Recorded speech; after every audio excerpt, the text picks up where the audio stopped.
నమస్తే. పూజ్య వివేకానంద స్వామి వారు గాని లేదా రామకృష్ణ పరమహంస ఇత్యాది గురువులకు సంబంధించి కొంతమంది విష ప్రచారం చేస్తూ ఉన్నారు. ఫేస్బుక్ వంటి మాధ్యమాల్లో పోస్టులు పెడుతూ ఉన్నారు. వారికి నచ్చినటువంటి వక్ర భాష్యములతో ఒక రకంగా వారికి ఉన్న అహంకారం వారిని అలా నడిపిస్తూ ఉంది. దీనిని ప్రతిఘటిస్తూ అనలిస్ట్ పి సతీష్ గారు ఒక మంచి ఆర్టికల్ రాశారు. కాస్త సుదీర్ఘమైనటువంటి వీడియో అయినప్పటికీనూ మీకు సమాచారం మాత్రం పక్కాగా ఇస్తుంది. ఈ వీడియో చివరి వరకు చూడండి. చూశాక మీ ఒపీనియన్స్ని కామెంట్స్ రూపంలో తెలియజేయండి. పూజ్య వివేకానంద కేవలం 39 ఏళ్లకే ఎందుకు మరణించారు? కొందరు చేస్తున్న విష ప్రచారంలో నిజమెంత అనేది ఈ వీడియోకి శీర్షిక. అనలిస్ట్ పి సతీష్ గారు ఇలా అంటున్నారు. బహుశా 3 సంవత్సరాల క్రితం అనుకుంటా తెలుగు సినిమా పవర్ స్టార్గా గుర్తింపు ఉన్నటువంటి శ్రీ పవన్ కళ్యాణ్ గారికి నేను ఒక ఉత్తరం రాశాను. ఆయనకు అది చేరిందో లేదో, ఆయన చదివాడో లేదో నాకు తెలియదు. అందులో అర్జెంటీనాకు చెందినటువంటి కమ్యూనిస్టు విప్లవకారుడు చెగోవీరాను మీరు చాలా అభిమానిస్తున్నట్లుంది. దయచేసి మీరు ఆయన అసలు చరిత్రను చదవండి. చే అని పాపులర్గా పిలువబడేటటువంటి చెగోవీరా ఎంతటి దుర్మార్గుడు, కిరాతకుడో తెలిస్తే మీరు ఆయన ముఖం కూడా చూడదలుచుకోరు. ఆస్తమా పేషెంట్ అయిన చెగోవీరా హాస్పిటల్లో తనకు ట్రీట్మెంట్ ఇచ్చేందుకు వచ్చిన నర్సులపై కూడా అత్యాచారం చేసినటువంటి వ్యక్తి. మీరు ఆయన్ని అభిమానిస్తే మీ ఫ్యాన్స్ కూడా అదే చేస్తారు. దయచేసి మీరు మన దేశపు మహాపురుషులైనటువంటి సుభాష్ చంద్రబోస్, చంద్రశేఖర్ ఆజాద్, భగత్ సింగ్, సావర్కర్ మొదలగు వారిని ఆదర్శంగా తీసుకోమని మీ ఫ్యాన్స్కు చెప్పమని కోరాను. మీకు చెగోవీరా లాంటి కమ్యూనిస్టు విప్లవకారులు ప్రపంచవ్యాప్తంగా కమ్యూనిస్టు ప్రభుత్వాలు చేసినటువంటి మారణ హోమం, ఎన్ని కోట్ల మందిని వారు ఎలా చంపారో తెలియాలంటే స్క్రీన్ మీద కనిపిస్తున్నటువంటి ఈ పాశ్చాత్య రచయితలు సంయుక్తంగా వ్రాసినటువంటి the black book of communism, crime, terror, repression అనే పుస్తకం చదవండి అని వ్రాసాను. 5,962 రూపాయల ఖరీదు చేసే ఆ పుస్తకం ఇంటర్నేషనల్ బెస్ట్ సెల్లర్. ఇంత ఖరీదైనటువంటి ఈ పుస్తకం కొనమని అందరికీ చెప్పడం సబబు కాదు. సరే, వివేకానంద అని వ్యాసానికి టైటిల్ పెట్టి చెగోవీరా పవన్ కళ్యాణ్ గురించి ఎందుకు వ్రాసాడు అని నా మీద మీకు సందేహం రావచ్చు.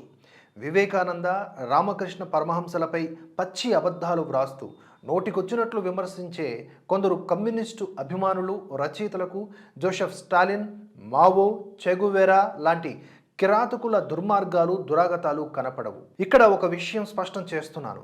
నాకు తరిమెల నాగిరెడ్డి, పుచ్చలపల్లి సుందరయ్య, శంకరన్ లాంటి కమ్యూనిస్టు భావాలు కలిగిన వ్యక్తులు అంటే చాలా గౌరవం.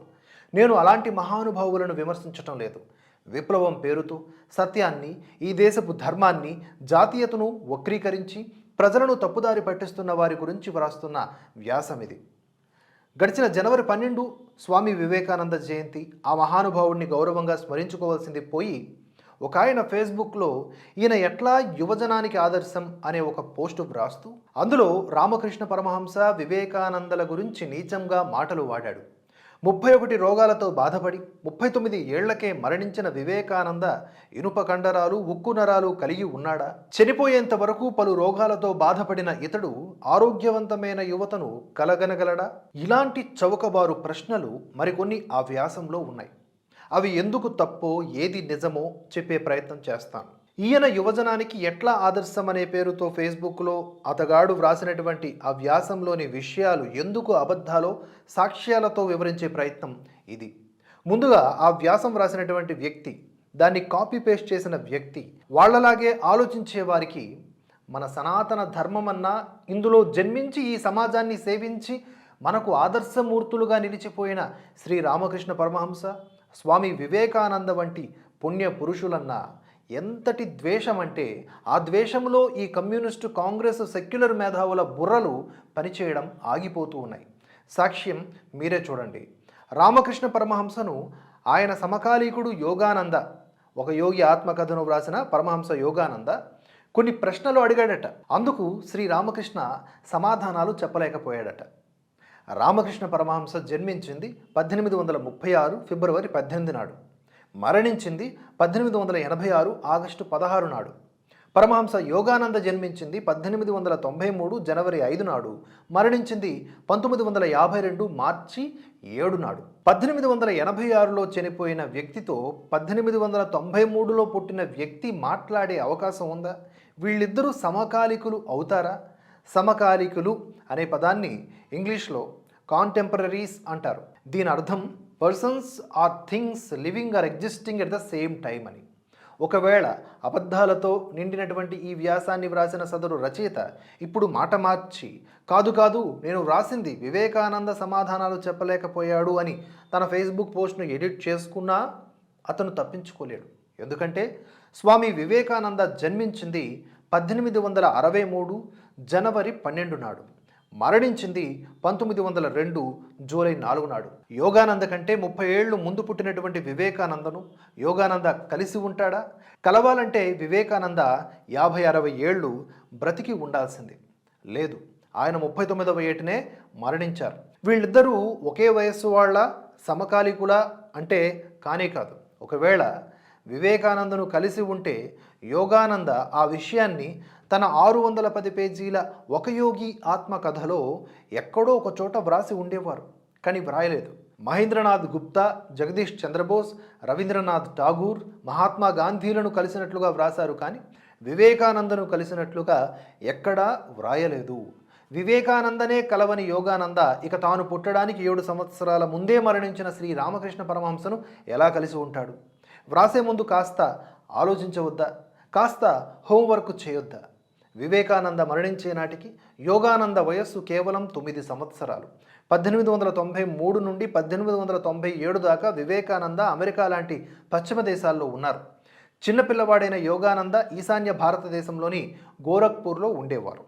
1915లో యోగానంద సన్యాసం తీసుకునే నాటికి స్వామి వివేకానంద మరణించి 13 సంవత్సరాలు అయి ఉండేది. అందుకే ఇతరులను ద్వేషించరాదు. ద్వేషంలో, అసూయలో మన బుర్రలు పనిచేయడం ఆగిపోతాయి. ఈ సత్యాన్ని మార్క్స్, స్టాలిన్, లెనిన్ అభిమానులు గుర్తుపెట్టుకోవాలి. ఇక వివేకానంద యొక్క గురువు అంటే రామకృష్ణ పరమహంసుల వారు చదువురాని ఒక పూజారి, మానసిక స్థితి సరిగ్గా లేని వ్యక్తి అని వ్రాశాడు ఒక కమ్యూనిస్టు, మార్క్సిస్టు, కాంగ్రెస్ అభిమాని అయిన ఆ వ్యాస రచయిత. ఇంత అహంకారం కమ్యూనిస్టు, మార్క్సిస్టు రచయితలకు ఉండటం ఆశ్చర్యం కలిగించదు. ఉదాహరణకు వాళ్ళు మహాకవి అని భావించే శ్రీశ్రీ గారు కూడా ఇలానే మాట్లాడిన సందర్భాలున్నాయి. మీకు చలం అనే ఒక ప్రసిద్ధ తెలుగు రచయిత గుర్తుకుంటాడు. ఆయన మొదట్లో నాస్తికుడు, నిరీశ్వరవాది, ఎథిస్ట్.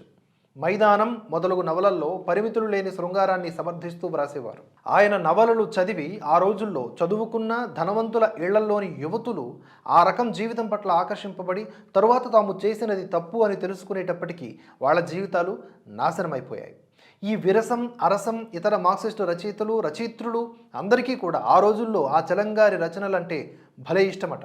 కానీ సాక్షాత్తు ఆ గుడిపాటి వెంకటాచలం గారే కొన్ని ఏళ్ల తరువాత సనాతన ధర్మంలోని సత్యాలను, విలువలను, సంప్రదాయాలను అర్థం చేసుకోవడంలో ఎంత పెద్ద తప్పు చేశాడో తెలుసుకొని జీవితంలో మనశ్శాంతిని కోల్పోయి చివరికి అరుణాచలం చేరి భగవాన్ శ్రీ రమణ మహర్షి ముందు దీనముగా కూర్చొని కన్నీళ్లు పెట్టుకొని తన అల్లకల్లోలమైన తన మనసును ఆ మహర్షి ముందు పెట్టాడు. అప్పుడు రమణ మహర్షి ఆయనకు నేను ఎవరు, హూ యామ్ ఐ అనే ప్రశ్నపై ధ్యానించమని చెప్పారు. అప్పటి నుండి దాన్ని సాధనగా చేసినటువంటి చలం గారు మహర్షి ఆశీర్వాదం వల్ల గొప్ప స్థితిని అందుకున్నారు.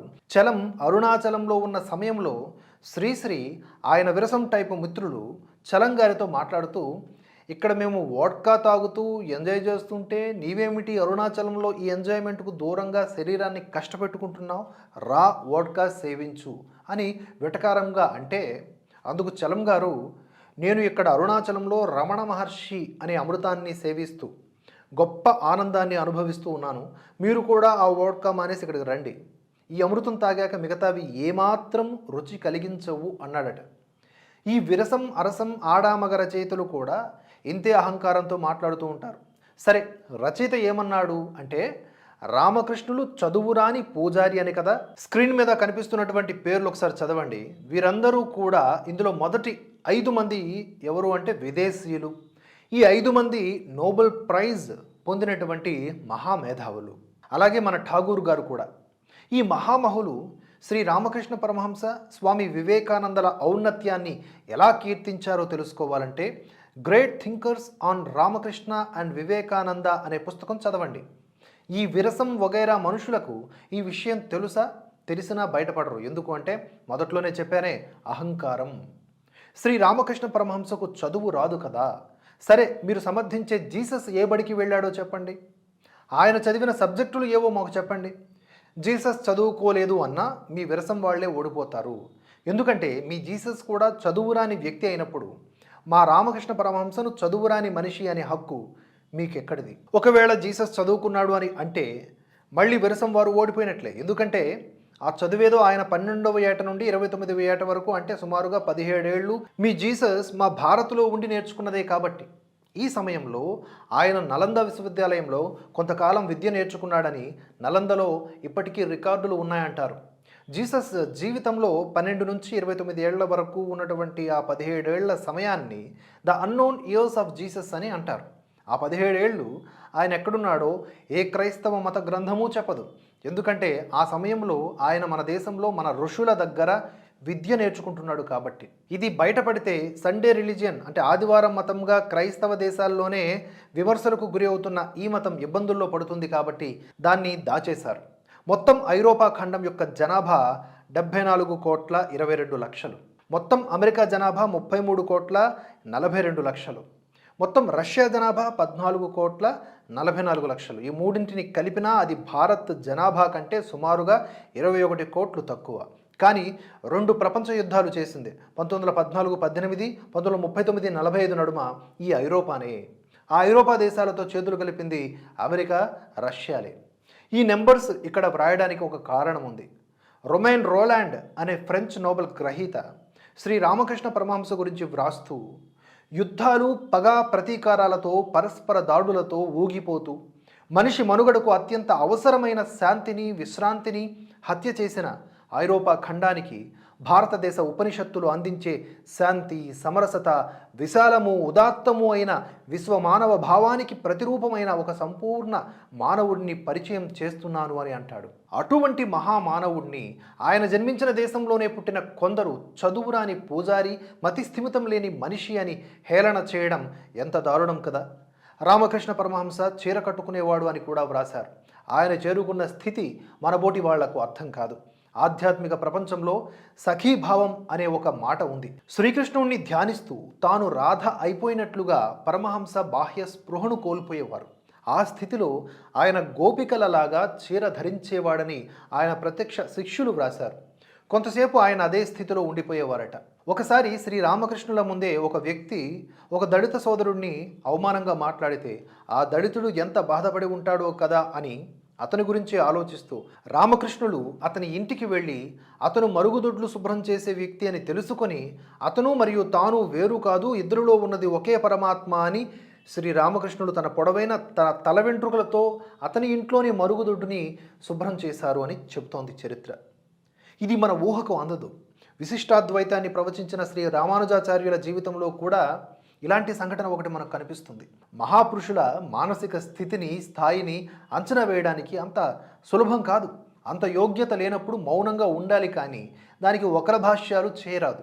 31 రోగాలు శరీరంలో పెట్టుకొని 39 ఏళ్లకే మరణించిన వ్యక్తి, ఇనుప కండరాలు, ఉక్కు నరాలు కలిగిన యువకులు కండి అని దేశపు యువతను ఎలా కోరతాడు అని హేళన చేసి మాట్లాడే వెధవులు కేవలం ఈ దేశంలోనే ఉంటారు. రామకృష్ణ పరమహంస, వివేకానంద లాంటి మహానుభావులు గనక అమెరికా, ఇంగ్లాండ్, జర్మనీ, ఫ్రాన్స్ లాంటి దేశాల్లో పుట్టి ఉండుంటే ఆ సమాజాలు వీళ్లను ఎంతగా ఆరాధించి ఉండేవు. వివేకానందకు తీవ్రమైన అనారోగ్య సమస్యలు రావడానికి అనేక కారణాలున్నాయి. మొదటగా ఆయన తండ్రికి డయాబెటీస్, గుండె నొప్పి ఉండేవి. స్వామీజీకి అవి జన్మతః సంక్రమించి ఉండవచ్చు. తీవ్రమైన జీర్ణకోశ సమస్య కూడా ఉండేది.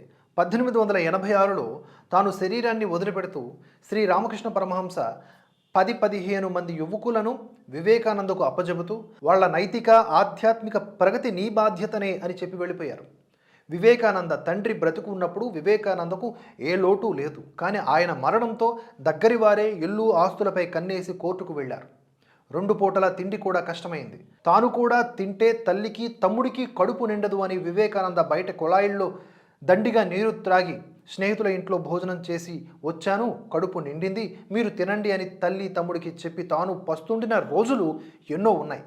ఈ విషయం దిక్కుమాలిన విమర్శలు చేసే వాళ్లకు తెలుసా? తన దైవము, గురువు అయినటువంటి పరమహంసకు ఇచ్చిన మాట ప్రకారము ఆయన మరణం తరువాత వివేకానంద మిగిలిన శిష్యులతో కలిసి బాలానగర్లోని ఒక భవనంలో తీవ్ర సాధనలు చేశారు. తెల్లవారుజామున బ్రహ్మముహూర్తంలో ధ్యానం చేయడానికి కూర్చుంటే మధ్యాహ్నం 12 గంటలకు లేయడం, వండుకోవడానికి బియ్యము బేడలు లేవు. ఆ సమయంలో వారి ఆహారం ఏమిటో తెలుసా? నీళ్లు మరిగించి అందులోకి కొన్ని బొరుగులు పాలకూర ఆకులు వేసి ఉడికాక వాటిని తినడం.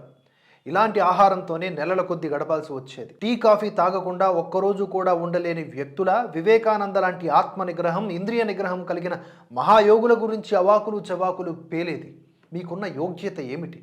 కోల్కతాలోని ఆ రోజుల్లో భయంకరమైన ప్లేగు వ్యాధి వ్యాపించింది. జనం రోజు వందల సంఖ్యలో మరణించారు. ఆ శవాలను దహనం చేయడానికి ఎవరు ముందుకొచ్చేవారు కాదు. వివేకానంద అతని మిత్రులు ఆ శవాలను భుజాలపై వేసుకుని శ్మశానంలో దహనం చేసి వచ్చేవారు. రోజుకు 40-50 శవాలను దహనం చేసిన సందర్భాలున్నాయి. దాని ఫలితంగా స్వామీజీకి తీవ్రమైన మలేరియా సోకింది. దాని నుంచి ఆయన ఎన్నటికీ పూర్తిగా కోలుకోలేదు. అమెరికా వెళ్ళినా ఆయన అనారోగ్యంతో బాధపడుతూనే పర్యటన చేశారు. ప్రసంగాలు కూడా చేశారు. అనుక్షణం భారతదేశపు పేదలు, నిరక్షరాస్యులు, మహిళలు వారి భవిష్యత్తు గురించే చింతించేవారు. తన స్వార్థం గురించి ఒక్క నిమిషమైనా ఆలోచన చేసిన వారు కాదు ఆయన. అటువంటి మహర్షిపై మురికి చల్లుతారా మీరు? తన అమోఘమైన విజ్ఞానముతో, అసాధారణమైన వాగ్దాటితో ఆయన అనుకోని ఉంటే అనేక మంది విదేశీ క్రైస్తవులను హిందువులుగా మార్చగలిగేవాడు. కానీ ఆయన అలా చేయలేదు. పైగా జీసస్ క్రైస్ట్ను అపారంగా గౌరవించేవారు, బహిరంగంగా ప్రశంసించేవారు. ఏది మీ మదర్ థెరీసా ఏనాడైనా శ్రీరాముణ్ణి శ్రీకృష్ణుని మెచ్చుకున్న దాఖలాలు ఉన్నాయా? సేవ పేరుతో థెరీసా ఎన్ని చేయకూడని పనులు చేశారో తెలుసుకోవాలి అనుకుంటే అరూప్ చటర్జీ వ్రాసినటువంటి mother Teresa the untold story అనే తిరుగులేని సాక్ష్యాల పుస్తకం చదవచ్చు. వివేకానంద లాంటి మహాయోగులు ఇచ్ఛామరణం పొందగలిగేటటువంటి సిద్ధిని సాధించి ఉంటారు. భూమి మీదకి తామెందుకు వచ్చారో, ఎంతకాలం ఉండాలో, ఎలా వెళ్ళిపోవాలో కూడా వాళ్లే నిర్ణయించుకోగల సిద్ధ పురుషులు వారు. అందుకే తాను ఈజిప్ట్లో పర్యటనలో ఉంటున్నప్పుడే ఫ్రాన్స్కు చెందినటువంటి గాయని రోజా ఎంఏ కాల్వెట్తో మాట్లాడుతూ వివేకానంద, నేను జూలై 4వ తేదీన నా ప్రియతమ భారతదేశంలో మరణించాలనుకుంటున్నాను అన్నారు. ఒక వ్యక్తి తాను ఎక్కడ ఏ రోజు మరణించబోతున్నాడో కూడా ముందుగానే ప్రకటించి సరిగ్గా ఆ రోజునే ఆ ప్రదేశంలోనే శరీరాన్ని వదిలివేశారు అంటే ఆ మనిషి మామూలు మనిషి అయి ఉంటారా? అటువంటి సాధు పురుషులను మీ నీచపు నోళ్లతో ఇష్టం వచ్చినట్లు గేలి చేస్తే మీరు బాగుపడతారా? కాలచక్రము, కర్మఫలము మిమ్మల్ని వదిలిపెడతాయా? ఇది అనలిస్ట్ పి సతీష్ గారు ఇచ్చినటువంటి గట్టి కౌంటర్ అటువంటి వారికి, ఎవరైతే మన యోగుల్ని, మన గురువుల్ని విమర్శిస్తూ ఉన్నారో వారికి. అనలిస్ట్ పి సతీష్ గారి పర్సనల్ ఛానల్ కూడా ఈ మధ్య స్టార్ట్ చేశారు. దానికి సంబంధించిన ఆ యూట్యూబ్ లింక్ని నేను పిన్డ్ కామెంట్లో పెడతాను. తప్పకుండా ఆ ఛానల్ని సబ్స్క్రైబ్ చేసుకొని విలువైన విషయాల్ని గ్రహించవచ్చు. ఈ వీడియోపై మీ అభిప్రాయాలను ఖచ్చితంగా కామెంట్స్ రూపంలో తెలియజేయండి. Thanks for watching. జై హింద్, జై భారత్.